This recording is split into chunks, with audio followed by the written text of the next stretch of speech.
కర్రెగుట్టలో tension వాతావరణం నెలకొంది.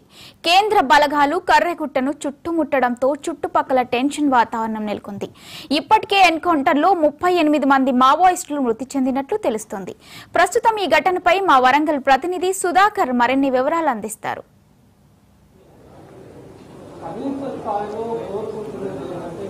మావోయిస్టులపై కేంద్ర బలగాల ఉక్కుపదం కొనసాగుతూనే ఉంది. ఛత్తీస్గఢ్ వైపు కొద్దిసేపటి క్రితమే 28 మంది మావోయిస్టులు మృతి చెందినట్టుగా వార్తలు అందుతున్నాయి. ఛత్తీస్గఢ్ వైపు కేంద్ర బలగాలు జరిపిన కాల్పుల్లో 28 మంది మావోయిస్టులు మృతి చెందినట్టుగా తెలుస్తుంది. ఇంకా దీన్ని అధికారులు ధృవీకరించాలి. ఆపరేషన్ కగార్లో భాగంగా కర్రెగుట్టను గత 5 రోజుల క్రితం కేంద్ర బలగాలు మోహరించాయి. ప్రస్తుతం మానవ హక్కుల సంఘం గత కొన్ని రోజులుగా డిమాండ్ చేస్తుంది. మావోయిస్టుల నుంచి కూడా లేఖలు విడుదలవుతున్నాయి.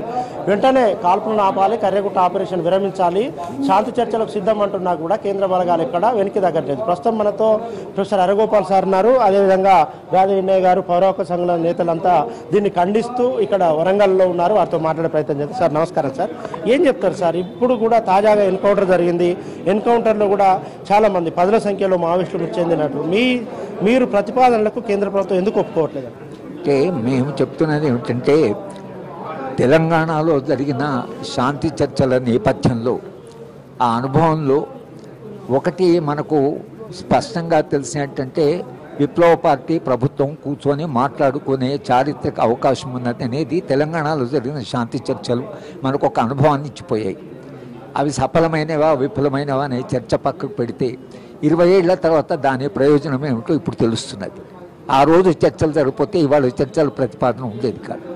అయితే ఆ చర్చలు జరగడానికి చేసిన కృషి ఏదైతుందో, ఒక 15 మంది పౌరస్పందన వేదికగా ఏర్పడి మొత్తంగా రాష్ట్రమంతా తిరిగి రాష్ట్రంలో జరుగుతున్నటువంటి పరిస్థితులను గమనించి ఆ రోజు శాంతి చర్చల కొరకు ప్రయత్నం చేసి ఇద్దరితో మేము మాట్లాడి 2-3 సార్లు మాట్లాడి తర్వాత ప్రభుత్వము దానికి ఆ చర్చలు జరగడానికి ప్రధాన కారణం పౌర సమాజం నుంచి, తెలంగాణ పౌర సమాజం నుంచి చాలా విస్తృతమైనటువంటి స్పందన వచ్చింది. ఆ స్పందనకే ప్రభుత్వము అప్పటి విప్లవ పార్టీ స్పందించారు. పౌరుల అభిప్రాయానికి వాళ్ళు స్పందించడానికే చర్చలు జరిగాయి. ఇవాళ కూడా మనం ఏమంటున్నామంటే, ఒక మారణకాండ ఏదైతే ఛత్తీస్గఢ్లో జరుగుతుందో ఆ మారణకాండలో కేవలము విప్లవ పార్టీ పోలీసులే కాదు, సాధారణమైన సామాన్యమైన ప్రజలు, అమాయకమైన ఆదివాసులు చాలామంది తమ ప్రాణాలు కోల్పోతున్నారు. చిన్న పిల్లలు, పాలు తాగే పిల్లల దగ్గర నుంచి ఇది జరుగుతున్నది. భయంగా జీవిస్తున్నారు. ఈ భయంగా జీవించేటువంటి పరిస్థితి నుంచి వాళ్ళు బయటపడాలి. అక్కడ ప్రాణ నష్టం జరగకుండా మనం చూడాలి.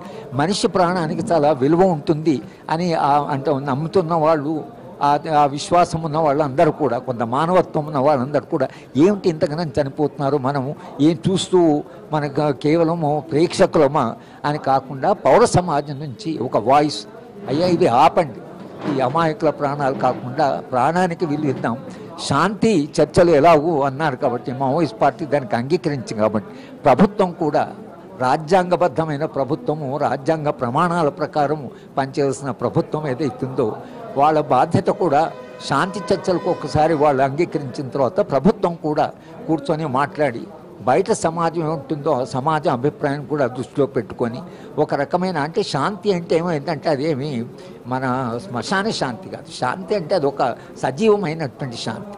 దాంట్లో శాంతి కాలంలో మీరు ఆలోచించడానికి, తర్వాత ఈ సమస్యలు రావడానికి కారణాలు ఏమిటో తెలుసుకోవడానికి మీకు ఒక అవకాశం ఉంటుంది.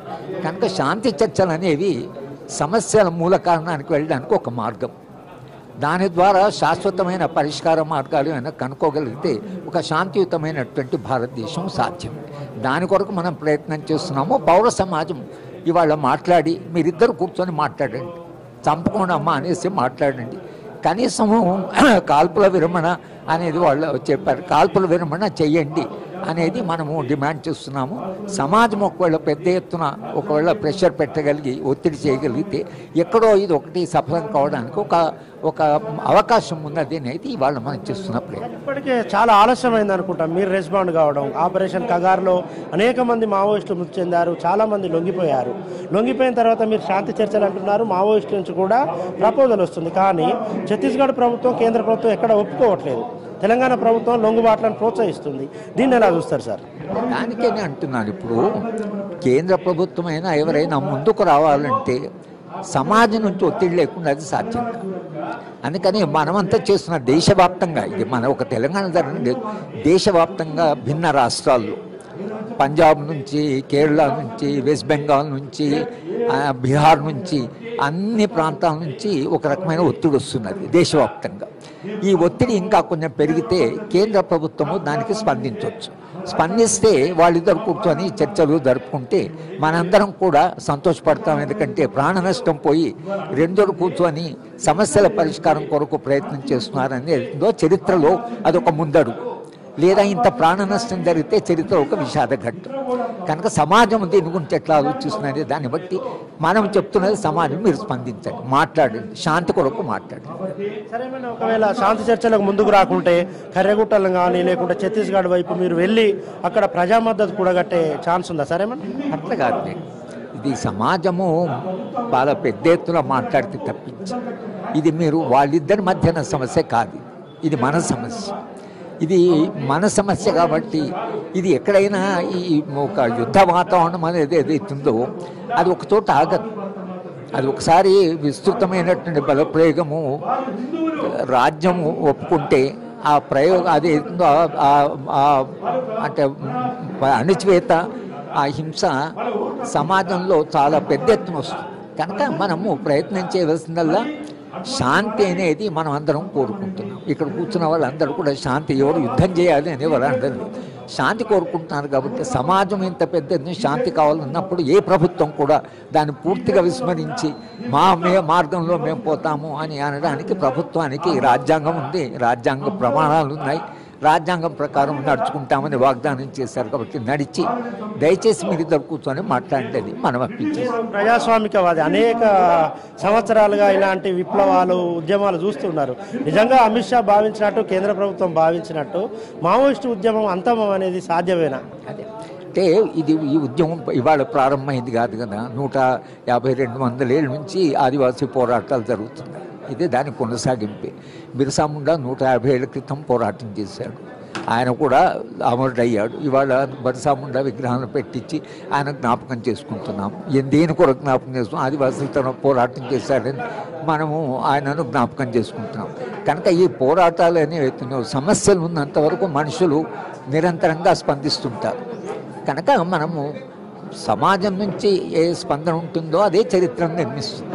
Thank you sir. మొత్తంగా చూస్తున్నాం, ఒకవైపు కేంద్ర బలగాల కాల్పులు కొనసాగుతున్నాయి, మరోవైపు ప్రజా సంఘాలు, అదేవిధంగా ఇతర మానవ హక్కుల సంఘాలు కానీ వీరందరూ కూడా కేంద్ర బలగాలు వెంటనే ఆపరేషన్ కర్రెగుట్ట నాపాలి, కర్రెగుట్ట నుంచి వైదొలగాలని డిమాండ్ చేస్తున్నారు. మావోయిస్టుల వైపున ప్రాణ నష్టం జరుగుతుంది, ఆ ప్రాణ నష్టం జరగకుండా చూడాలనేది కోరుతున్నారు. అందుకే వీరంతా ఒక రకమైన ప్రజలలో చైతన్యం తీసుకురావాలి, ప్రజలలో చైతన్యం తీసుకొచ్చి కేవలం కేంద్ర ప్రభుత్వం పౌర హక్కుల సంఘం మధ్య జరుగుతున్న అంశం కాదు, ఇది పౌరులకు సంబంధించిన అంశం అని అరగోపాల్ గారు చెప్తున్నారు.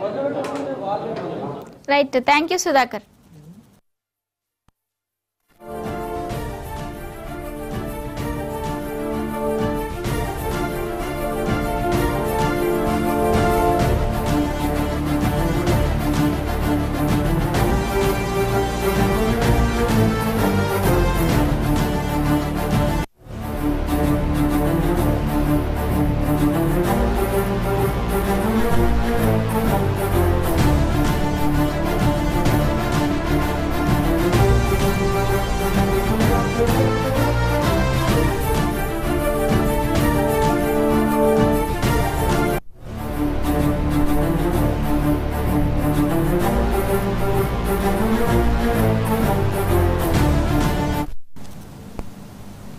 కర్రెగుట్టలో టెన్షన్ వాతావరణం నెలకొంది. కేంద్ర బలగాలు కర్రెగుట్టను చుట్టుముట్టడంతో చుట్టుపక్కల టెన్షన్ వాతావరణం నెలకొంది.